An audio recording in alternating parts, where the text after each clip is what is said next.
жатқандарыңызға сіздердің қолдауларыңыз мен үшін маңызды. Сотта отырсам да дауыстарыңызды естеймін. Тіпті айғайламағанның өзінде де мен сезіп біліп отырмын барлығыңызды. Әсіресе семейлік жерлестеріміз Түркістаннан, Батыстан, орталық Қазақстаннан келіп қолдау танытып жатқан. Осы жерге келіп кетті бірнеше азаматтар. Біреу қымыз айранын, тағы сәлем сауқатын әкеліп жатыр. Оның барлығы әрине мен үшін керек. Мен үшін ғана емес, халық үшін керек. Мына билікте отырған ұрылар өздері бұрышқа тықты. Біздің жеңіске жеткенімізді дәлелдеп отыр.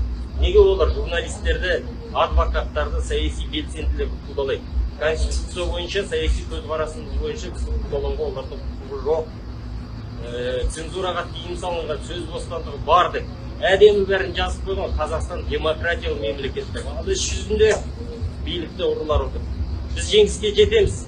Мен сияқты азаматтарды қамағаны арқылы олар өздерінің әлсіздігін, қауқарсыздығын, дұрыс шешім қабылдай алмайды көрсетіп отыр. Сондықтан да мен оны тәбәріш тәкәйіп, нұр жүйе, қас жүйе деп айтамын. Олардан қорқатын ештеңесі жоқ. Бір думанды жапты, 10-ы шықты, 10-ын жабады, 100-і шығады. Ең бастысы қазақ. Диваннан тұру керек. Біз диваннан тұрғанда ғана, шындықты қатты беттеріне басып айтқанда ғана олар жұмыс істейді. Не оларды жұмыс істетіп көрсетуіміз керек, немесе орындарын тастап кетулері керек. Қырғыздан қай жерімізге бір емес 5 билікті ауыстырды. Қазақ момын деген сайын қой құсап үндемей бауыздалып кете бермеуіміз керек. Жылқы мінезді, қасқыр мінезді қазақ орнынан тұру керек. Біз жеңіске жетеміз тек қана диваннан тұрғанда.